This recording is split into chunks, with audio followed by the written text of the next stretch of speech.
And welcome back. I'm on the square. I'm at the History Museum on the square, and I have John Sellers, the executive director, with me. Good to see you as always, John. You. We're going to talk about a place that's, one of people's favorites in Springfield, and that's the Landers Theater. Yeah. What can you tell me about the Landers? I mean, yeah, I know it was a vaudeville house, stuff like that. And they have shows there. That kind of covers it. Yeah, exactly. Well, sort of.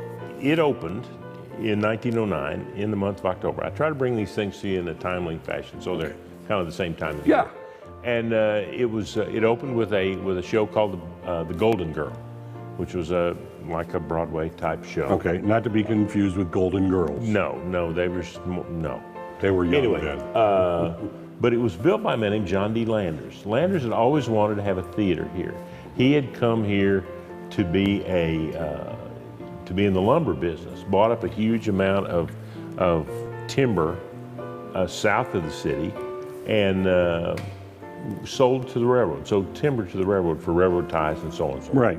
So he had a lot of money, but he always wanted a theater. Well, there was a big, huge theater on St. Louis Street, the Baldwin, that burned down. And so he thought his time was right, and so he rushed through the construction and built the Landers Theater on Walnut Street. And it was originally a stage house and vaudeville house, Right. With a few small, little short movies and so on. People like Boris Karloff. Boris Karloff played there in traveling shows when it was on the theater. Karloff? Yeah.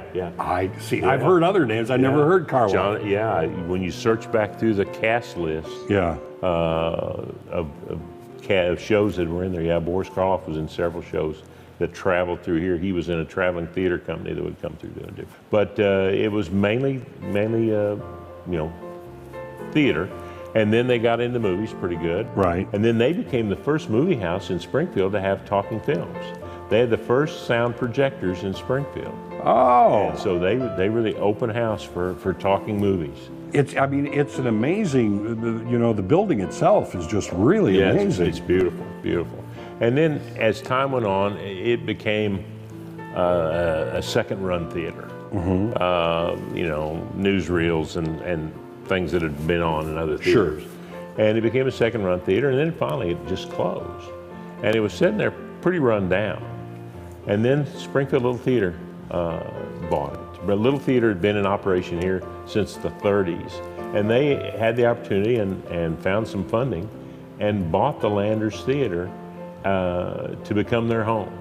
And so in 1970, they opened their first season in the Landers just as it was. And then over the course of time raised an extraordinary amount of money to redo it back to its original appearance inside. They had a fire right around 1919, 1920, I believe. And it's restored to the way it looked after that fire.